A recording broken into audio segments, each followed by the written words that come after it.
श्री शिवाय नमस्तुभ्यम, हर हर महादेव, जय महाकाल। कैसे हैं आप सभी लोग? देखिए आज का जो ये वीडियो है ना, आप सभी लोगों के लिए बहुत ही ज्यादा खास और विशेष होने वाला है। आप सभी को पता है कि साल में पड़ने वाले 4 नवरात्रे होते हैं, जिसमें से 2 गुप्त नवरात्रे होते हैं, एक होते हैं शारदीय नवरात्रे, और अब शुरू हो रहे हैं चैत्र के नवरात्रे, जो कि 9 अप्रैल से शुरू हो रहे हैं, 17 अप्रैल तक ये रहने वाले हैं। और इसी नवरात्रों के अंदर अगर आपकी कोई मनोकामना पूरी नहीं हो रही है, कोई दिल की बात, कोई इच्छा आपकी काफी समय से अधूरी है ना, तो ये 9 फूल वाला उपाय आप सभी लोगों को नवरात्र के पहले दिन से ही करना है। 9 दिन के अंदर अंदर आपकी जो भी मनोकामना होगी निश्चित पूरी होगी।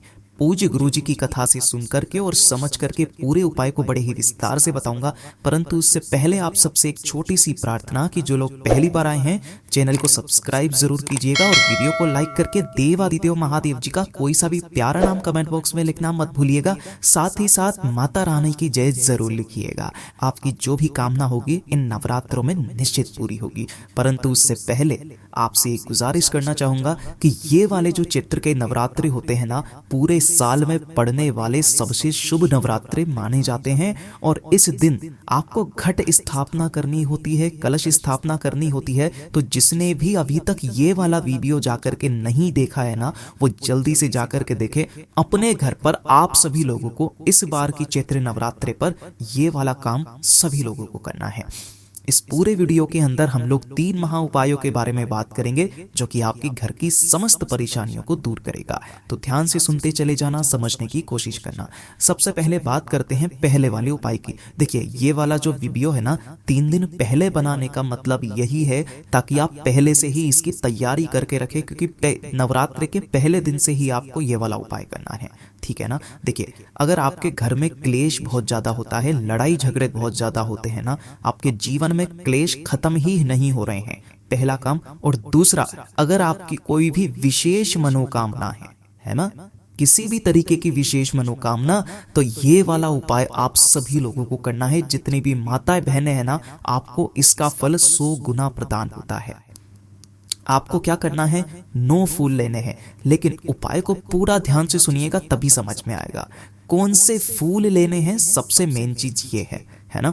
आपको देखिए क्या करना होगा, कोई से भी आपको 9 फूल ले लेने हैं। चाहे आप गेंदे के ले लीजिए, चाहे आप गुलाब के ले लीजिए, चाहे आप किसी भी चीज के, सदाफूली के ले लीजिए, चाहे किसी के भी ले लीजिए।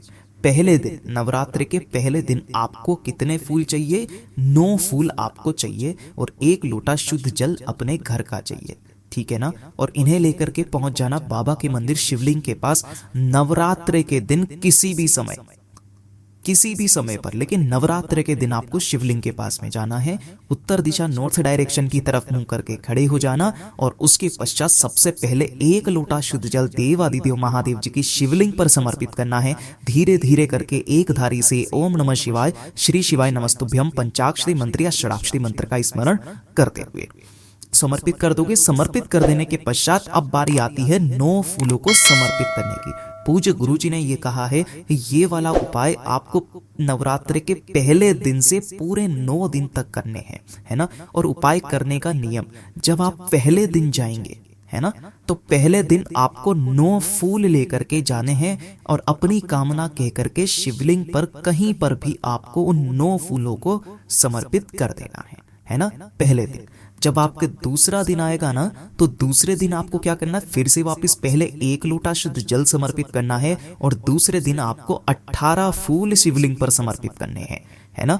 तीसरे दिन जब आप जाओगे तब आपको 27 फूल समर्पित करने हैं। कितने? 27 फूल। चौथे दिन जब आप जाओगे तो 9 का पहाड़ा पढ़ते चले जाइए, है ना। 36 फूल आपको समर्पित करने हैं। 5वें दिन जब आप जाएंगे तो आपको 45 फूल समर्पित करने हैं।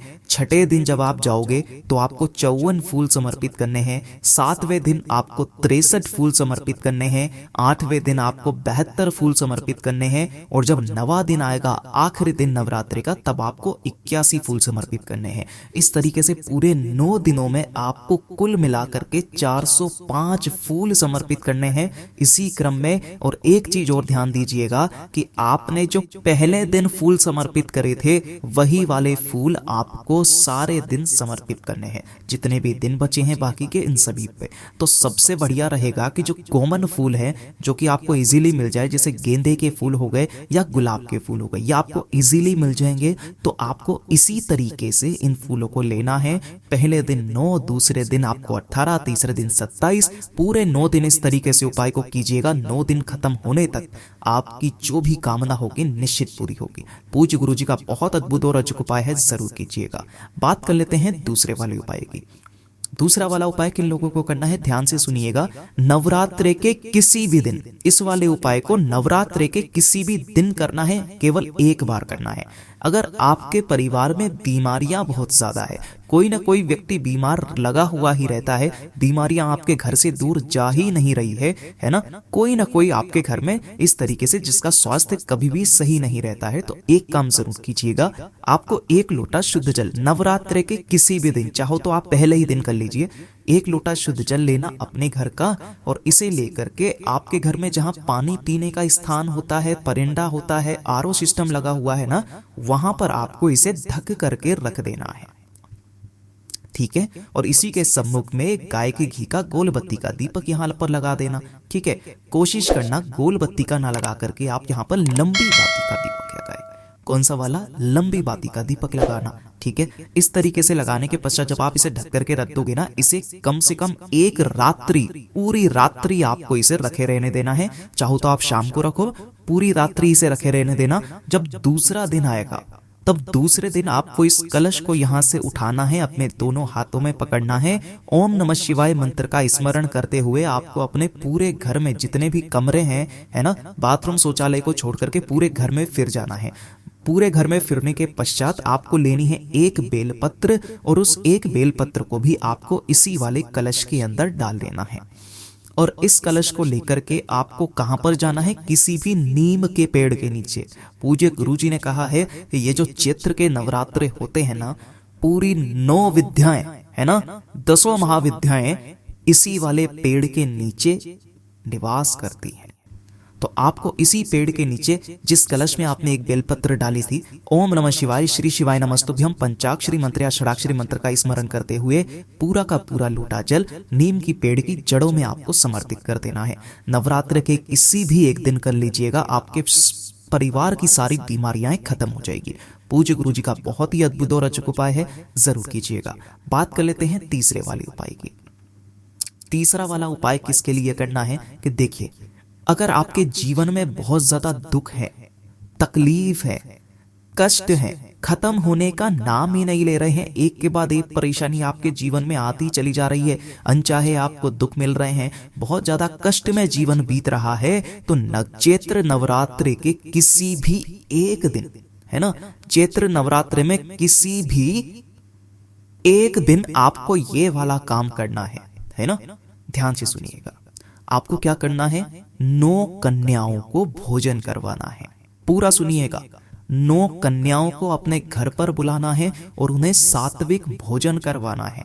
भोजन करवाने के पश्चात जब उन्हें आप दक्षिणा दोगे, तो दक्षिणा के तौर पर आप उन्हें लाल रंग की कोई भी चीज दान करें, लाल रंग की, चाहे तो आप लाल रंग की माता की चुनरी आप उन्हें दक्षिणा में दे दें, या फिर लाल रंग की कोई पेंसिल है, पेंसिल दे दें, लाल रंग का कोई बैग है, बैग दे दें, है ना, कुछ भी, लेकिन आपको लाल रंग का ज्योमेट्री ले लें आप, ज्योमेट्री बॉक्स जो आता है, जो बच्चों के काम में आता है।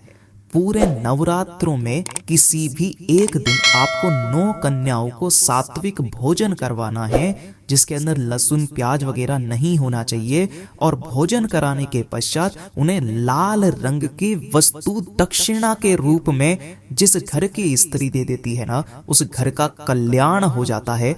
माता का एक अंश सदैव उनके घरों में विराजमान होता है। इतना अद्भुत और अचूक उपाय है ये। पूज्य गुरुजी ने जैसा अपनी कथाओं में बताया, वैसा आसान भाषा में आपको बताने का संपूर्ण प्रयास किया। वीडियो अगर पसंद आया हो तो लाइक जरूर करना, साथ ही साथ चैनल को सब्सक्राइब जरूर कीजिएगा। मैं आपसे मिलता हूं अगले वीडियो में, तब तक के लिए ओम नमः शिवाय, जय महाकाल, जय शिव शंकर, श्री शिवाय नमस्तुभ्यम।